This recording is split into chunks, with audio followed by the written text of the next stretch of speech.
Mobile Legends is almost 10 years old and has run through many metas. Some were very fun and some others were the most annoying times of my life, not only for us casuals but also for pro players. A meta can be very boring and annoying to deal with. One meta that returns every now and then is the tank meta. There are different playstyles and strategies to the tank meta, and they aren't always unfun. I really enjoyed the time everybody tried to make a full tank build work on assassins. So let's start with the tank meta, but in different years. 2023 to 2024 was called the modern tank jungle meta. From 2020 to 2021, non-tanks started to build tank items, and 2019 was the classic tank meta with 2 tanks. The beginning is the most fun period. Players test out new strategies and there are constant changes, but at the end people figure out the meta and found a strategy which would be really repetitive for viewers but gives the highest chance to win, so they use it. The tank meta in 2023 was our most recent tank meta, with heroes like Brethren, Barrett, Baxia and Akai suddenly becoming the only real options for the jungle role. Why?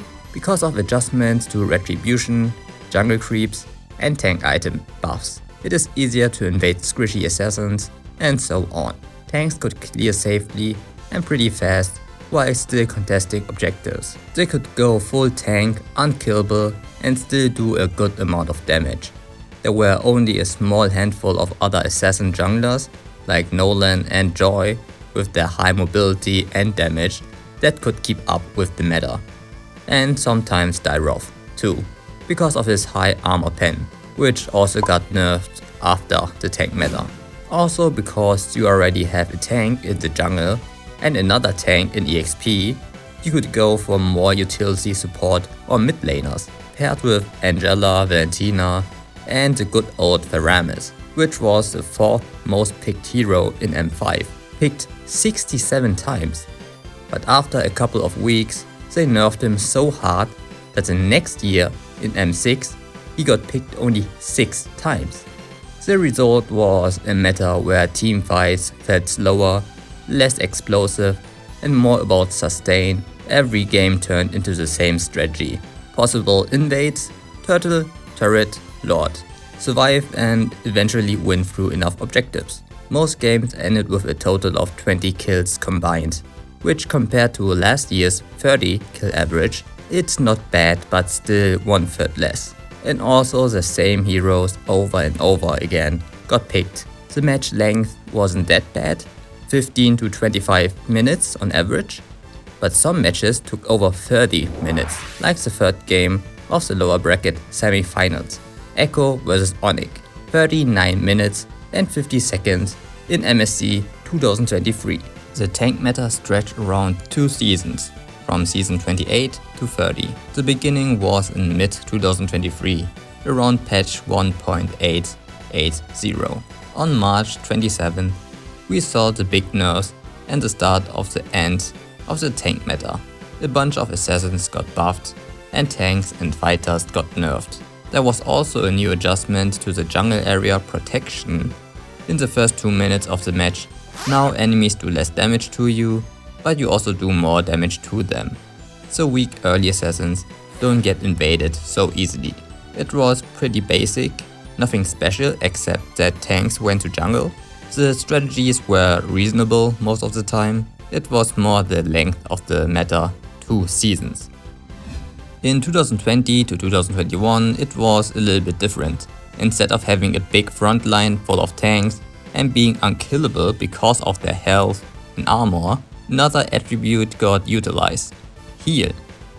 Even though tanks have a lot of health and armor to protect them, eventually they take too much damage and die. Or you have to recall, giving your enemy the first move to change the match. Or you could focus on killing the marksman or mid laner first, so they don't do any burst damage anymore. But what if nobody needs to recall and everybody can tank the damage like a tank? And here we are, the heal or UBE, the ultimate bonding strategy. A healing strategy, and who do you think used it? Of course, Blacklist International. The UBE strategy is an improvised version of the Nice One Baby strategy. The Nice One Baby strategy is when the support sticks to the jungler the whole time. It's a meme name from all the couple e-girl relationships, cheer-ups. And now imagine instead of the jungler in support, the whole team stuck together. Blacklist International debuted the UBE strategy during MPL Philippines Season 7, April till June 2021, by using two support heroes, Estes and Rafaela. One got sent to mid lane. The wave clear is technically bad, but because the whole team moved together, it didn't really matter. A couple of months before, in March, Athena Shield got revamped. Instead of a shield that blocks magic damage, it gives 25% magic damage reduction, which was a massive buff for the tank meta. The upside of this compared to the 2023 tank meta is that you can protect your front and back row. CC and sustain are weaker, but survivability is extremely higher. Whereas in 2023, it was mainly having a big, unstoppable front line to engage and soak up damage. They won MPL PH Season 7 and Season 8, both built around the UBE playstyle. They used the strategy in M3, World Championship, Grand Finals, Blacklist International vs Onyx PH, 19th December 2021, and won even though they did not play Estes one single game, because Onyx PH banned him. After Season 11, where they got second in June 2023, people still banned Estes every single time. And other teams used this strategy too. Over time the meta evolved, healing got nerfed, and better supports came out. The only solution was to pretty much burst the enemy down fast enough before they could use their heal. But it's very hard to do so if they are grouped up so closely together. It was boring to watch because for almost 2 years, Blacklist played the same heroes over and over again. Mobazane himself described this as boring because, quote, Blacklist hasn't changed their lineup much since M3. It's the same healers and the same slow push every time. Even casters talked about it. Strategy, what Blacklist pulled off, where just 4 or 5 members just rotate around each other and move together as a unit, taking buffs, taking turtles and all that. But it makes the meta very boring, and pretty much ever since M3, it's been pretty much the same heroes, which I know a lot of the players hate. In rank, Estes gained popularity, and it was very annoying for solo players because there was no coordination when to attack Estes, and he has to only survive with 1 HP, press ult and heal everyone up. Thank God, it got nerfed. And the last tank meta was one of the first in Mlbb esports, in 2019's tank meta. Around the release of Kufra in March, again tank items got buffed, assassins got nerfed. Kufra, Hylos, Baxia and Grok were very popular tanks. And in the EXP lane, heroes like Esme and Tamos. And for gold lane, you got more utility like Carry and Harith for their high DPS, melting tanks very quickly. In December in M1, the whole world could see the new meta, which I need to say, it wasn't that boring to watch, because tanks were meta, but there were other junglers like Hayabusa, Granger and even damaged Marsha playing in the jungle. Interesting enough, the buff on tanks were mainly about their armor and magic resistance. It ended early 2020 with a new marksman meta. The reason why was, yes, because tanks got nerfed, resistance got buffed, like always, and also the return of the red buff. In the tank meta, they nerfed the true damage, damage over time, and the slow of the red buff. Marksmen and assassins had a harder time keeping up with the damage and sustain of tanks, and got left behind. The community hated the change, it felt very forced to play the tank meta, and like the other 2 tank metas, it was more about objectives than kills and flashy plays. But with the return, new characters and new metas and strategies evolved. Mlbb was open to new metas, which means we leave the tank meta and say hello to the funnel meta, hyper carry or 1-3-1 strategy. Around March with Season 16 in 2020, people found a new way to shift the meta, with again 2 supports, one mid laner as a magic damage dealer and a marksman in the jungle. Very popular marksmen were Carry, Claude, Ranger and Wan for their easy snowball potential, and they are very independent heroes, meaning they don't need a lot of help from the others to begin with. Good damage and mobility, and safety from the other 2 bodyguards. Mlbb used to have something called mass, which would give the gold to your teammates. And the thing was, if 4 of them bought it, all the gold would be given to the one who did not buy it. And guess who? The hyper carry. As an example, we can look at the grand final of the Mlbb Season 5. Onyx PH vs Sunsparks. Gusto ko yung choice ngayon ng Sunsparks kasi kanina hindi natin nakita umaksyon si The King, KLBJ. Ngayon Kimi siya, parang Shin. Yep, may namalam rin the composition dito ng Sunsparks. Pero if they group up,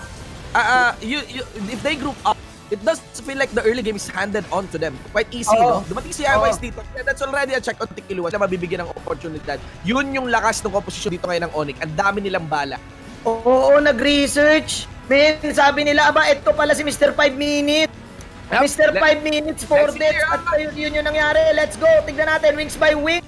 Pero malaban si parang JB with the knock-up. Twice yung kanilang target. Meron bang rocket? Pero, ayun, nawala. Yeah, Jay here will be receiving, of course, the Tyrant, and the pressure will continue mula sa Kimi. Sobrang gandang patient game mula sa Sunsparks. Kami rin, marunong din kami magtago. Kiluwas dito siya nabubula, pero na-play siya with the championship. Kupra, pinobyang na. Pero Dlar, with the ultimate mawawala ata si Kiluwas dito. Pero The King, KLBJ, mas kills dito ng Onyx PH. Hindi nila alam kung sinong tatargetin. Gusto nila 5-on-5 rumble, pero ligaw na sila. Sino mahuli dito ng rocket? Ayun, si Oh My Venus. At may basag, swasag para sa Sparks. Mega kill from KJ, and I think this is game Shinbu. Yeah, that's the game clearly. Buhay na buhay yung mga main tanks nila, yung mga frontline nila. Although, humapdit umaraw si KLBJ dito, gagawin na todo ni Jay kung ano pwede niyang ipagdepensa, pero they can just focus onto the turret. Ginagawa ni Jay talaga makapag-wave clear, no? Yung walang minions dito. Pero ayan, may bagong minions! May bagong minions, mga kaibigan, and that's it. Game number 2 gets... The funnel strategy evolved quickly.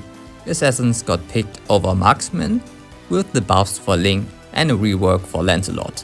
Made it easier to kill the marksman, carrying faster and more efficiently.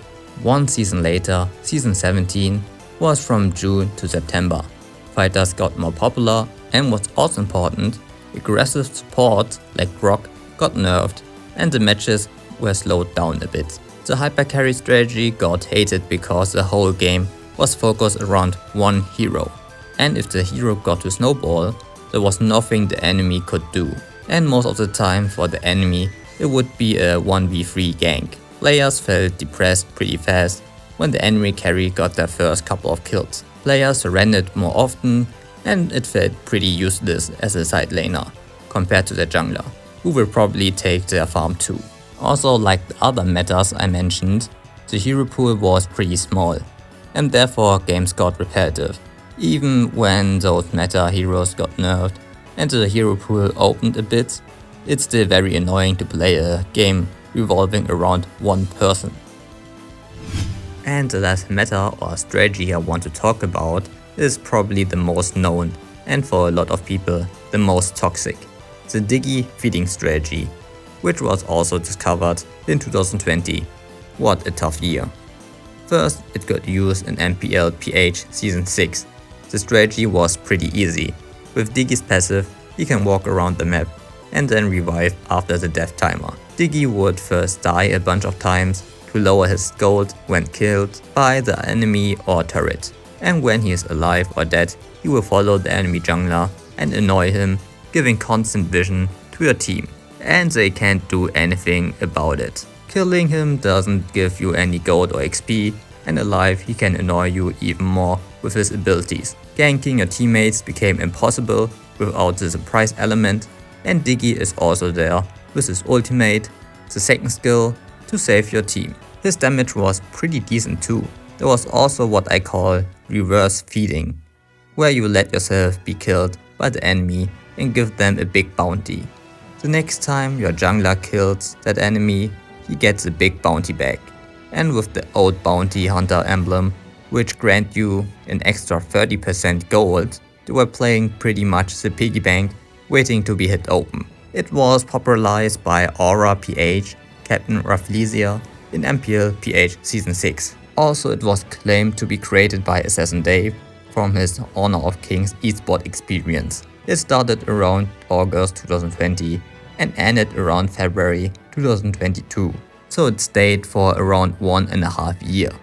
Moontoon ended strategy by reporting players for feeding in-game, so the ranked players wouldn't do it anymore. The killing gold also got changed. In patch 1.6.58, Moontoon revamped Diggie's kit, making the strategy useless. Even in that period where the strategy was viable, people found some counters to it. One example is to pick stacking champions like Sicilian to secure the late game by stacking against Diggie to gain value from killing him again. Another one was from Bigatron Alpha. They used the strong side laners to put pressure on the side lane, and now Diggie as a support has to decide stick to the enemy jungler or help his team. In rank, both teams hated the strategy. Most players used the strategy wrong and fed the enemy early on, and making the enemy snowball you. Vision is also not the greatest thing in solo rank. Sometimes they follow the wrong enemy, baiting his team for a trap. And don't forget, if he is constantly dead, it's a 4v5. And that's it. Which metas annoyed you the most? Personally, I was very annoyed by the Karina full tank build. Even though she built full tank, her base damage and true damage from her passive was so high that she could still one-shot squishies and shred tanks too. And don't forget, she gets a cooldown reset after every enemy kill. Like and subscribe if you like this content, and I will see you in my next video. Bye. 200 degrees, that's why they call me Mr. Fahrenheit. Supersonic man out of you. You wanna have a good time? Just give me a call. 200 degrees, that's why they call me Mr. Fahrenheit. Whoa, whoa, whoa, explode.